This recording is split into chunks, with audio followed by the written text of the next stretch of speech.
Howdy, folks. My name is Leonard Podolak. I'm the Executive Director of Home Roots Chemin Chez Nous, and welcome to an Artist Spotlight for our upcoming programs on Home Roots Online. I'm joined by Graham Lindsay, and we are here to shine a lot of light on the Stay at Home Troubadour Review, February 2nd, 7 p.m. Central, starring Scott Cook, Jonathan Byrd, and Corin Raymond. How's it going, everybody? So good. Going good. It's excellent to see you all at the same time, and I could hardly believe it when Scott called us up and said, "This is this idea we got going on," and personally, you all kind of remind me of each other in a way. Not necessarily artistically, but I want to hear the story about how you all met each other, because you have a very similar kind of attitude, in my opinion, about how you approach being professional musicians, which is just do it your own way and make it happen, and not counting on other folks. I don't know. I feel like you guys are real. Not just we have you, Leonard. Troubadours, trailblazers. You've all made your own models for this, so I'd just love to hear where you all met on the path. Yeah, you do have to be a bit of an explorer, and I know exactly when I met Corin Raymond. It was February of 2006, and we were both in Austin, Texas, at the International Folk Alliance, which is one of the places where all these loners, all these maverick explorer, songwriter people, whatever, musicians, they all get together and they cooperate for a week. And you learn so much, and you meet so many people. And so Corin had he had a little black leather hat at a rakish tilt at all times, and he was seeking me out. And the first time I really remember him, I was singing songs in a hotel room with someone else. I don't remember who they were. But I remember Corin because he was, when Corin's in the audience, it like makes the audience double in size. He's laughing and he's clapping and he's singing along, and he helps everybody to have fun. And I remember being thirsty and him tossing a Pabst Blue Ribbon through the air over several rows of chairs. And yeah, we made friends. See, and I have no memory of that whatsoever, but that's awesome. I was just going to say, I mean, how do you remember it was 2006? The Folk Alliance it's like, what hotel was that? No. I know it was 2006 because I managed to bring Jonathan to Canada that November for 3 shows. And that was a catalytic event in both our lives that weekend. Not only did we bounce song molecules off each other and heat up the creativity in both of our lives, but we formed an alliance and a co-conspiracy and a mutual fandom that was like a boiler room that drove both of our careers in directions they wouldn't have gone for years. And I mean, it still feeds us in a back burner peripheral way, in a simmering on the back of the stove way.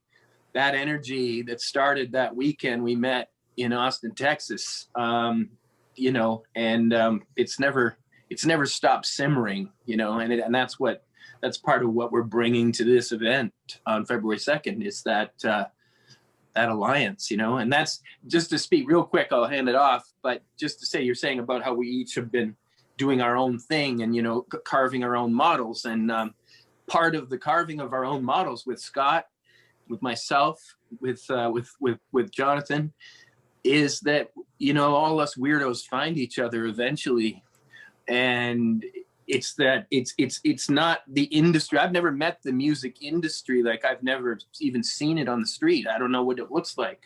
Not sure I would recognize it if I met it.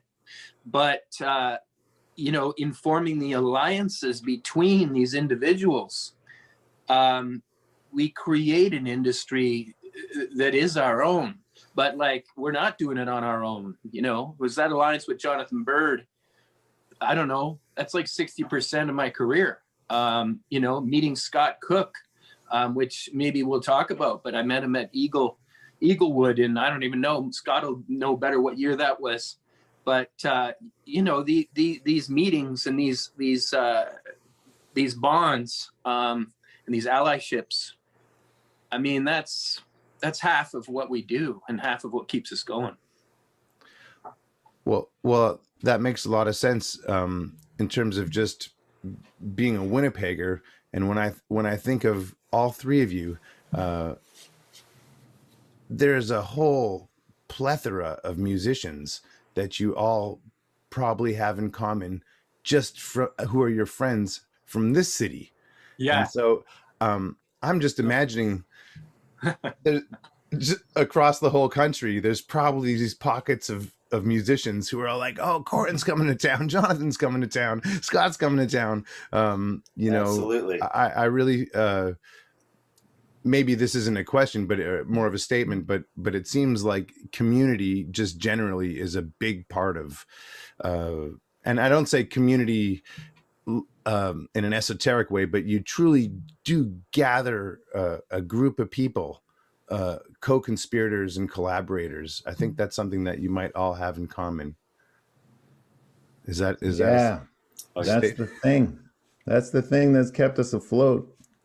I hadn't thought of it till you asked it, but I met both these dudes under similar circumstances. I was living in Taiwan for 6 years, and like coming back to Canada in the summers to pretend I was a touring singer-songwriter. And in 2005, I tried to do it for a living. I actually moved into the van and drove across the country. And I didn't have a gig that weekend. And my buddy Raghu Lokanathan was playing the Shelter Valley Folk Fest in Grafton, Ontario. And I just saw him on a poster in Cobourg. And I called him up, and he was like, yeah, well, I'll get you in as a guest.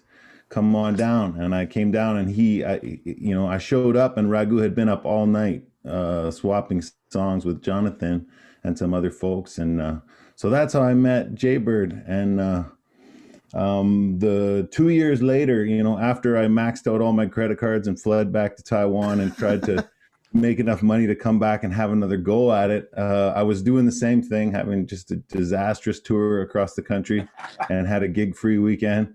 And my friends in the Cracker Cats were playing a festival called Eaglewood in Pefferlaw, Ontario, and said, come down, we'll get you in as our guest. And that's how I met Corin. He was singing with the Undesirables with Sean Cotton, and they just blew my mind. And yeah, like Corin was saying, I don't feel like it's hard to find reliable guides in this business. There is people who talk like there's a music business and there's a way to make it and all that sort of stuff. But all I've found really is the inspiration of my comrades out there doing it, for the writing of the songs and for just making your own way. Yeah. We tend to forget that, I suppose that why people sometimes ask why how did you get started, what made you a musician, and yeah, it seems like because the music and the art and whatever else happens, it might take a direction. Maybe going on tour can be kind of like part of the art as well, and the people, right? The people, really. I remember playing shows, I've played shows for 3 or 4 people who were just so good to me that they would give me $100 as a tip, because they knew that it's like, this guy's paying for a hotel room and nobody's here to see him, and he's so great. The people are so good to you. I think that's what's really kept me in the business and really got me into the business when I tried it for the first 6 months or whatever, just to see what would happen. I was like, well, I'm in terrible financial shape, but wow, people really love me and they're very good to me. So if I can just figure out how to reach more of them, then maybe I'll be okay. So I've got a question. How have you guys? I mean, it's been a really tough last almost year now for everybody globally.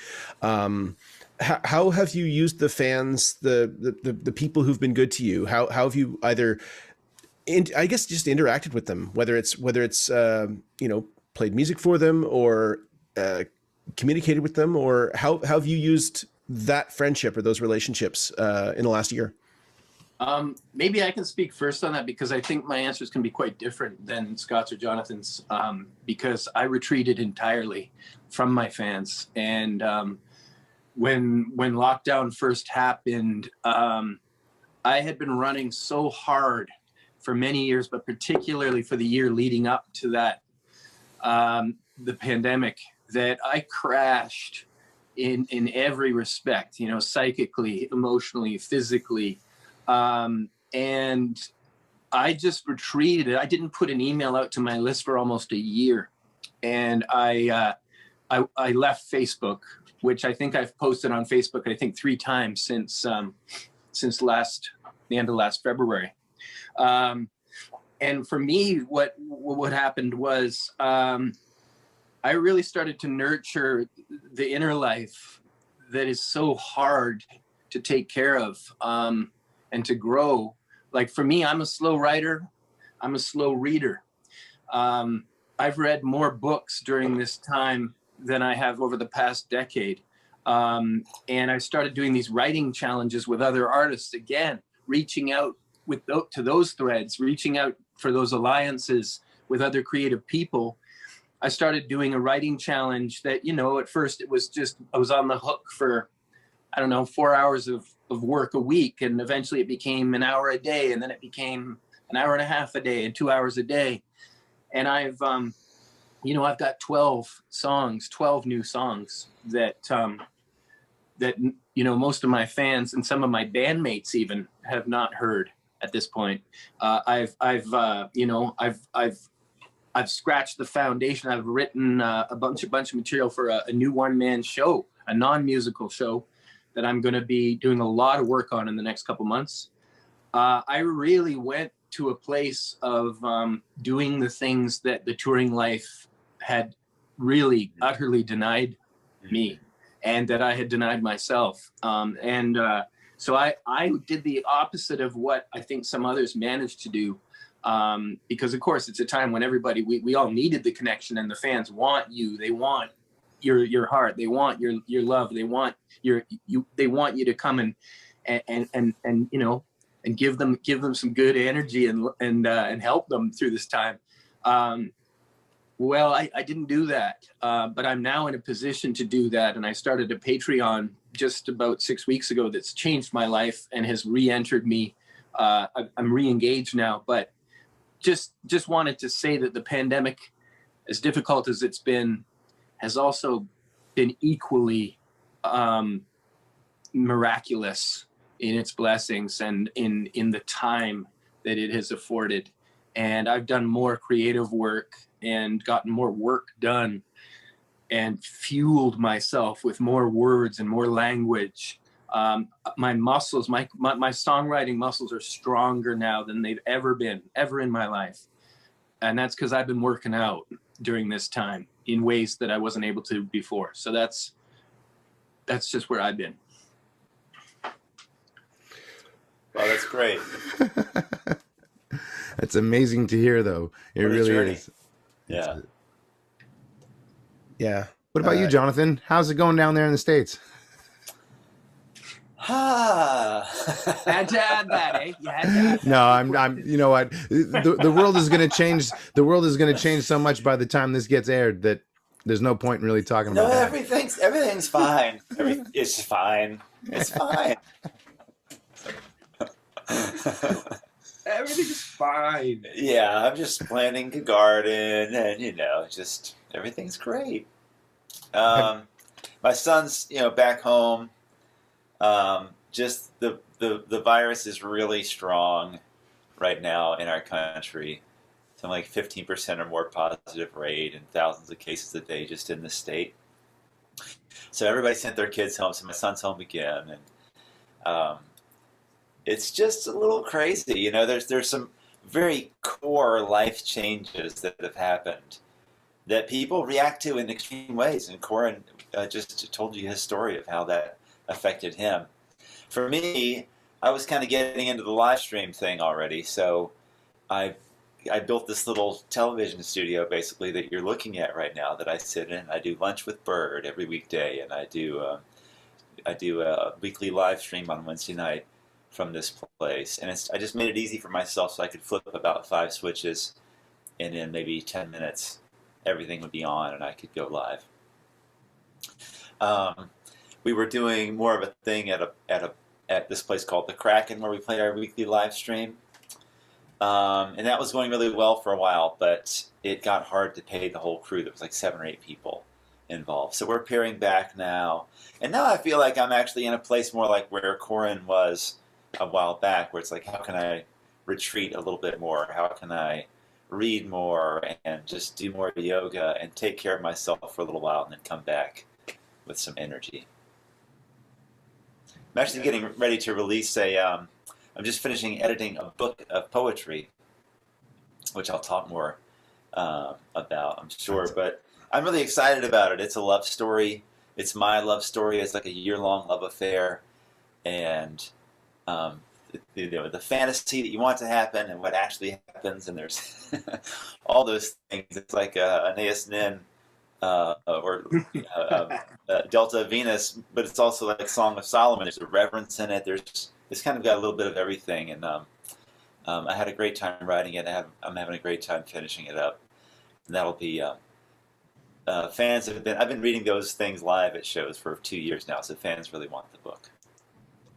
And will there be any live readings of anything on the 2nd of February? Yeah. Yeah.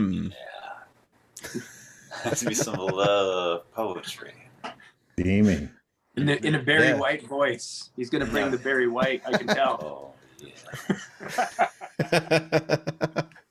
And Scott, we've had you on our wonderful series in the fall, and so that sort of partly explains, answers the question that I had for the other two about how you're interacting with your people, your fans, your audiences. What have you been doing outside the whole Home Roots thing?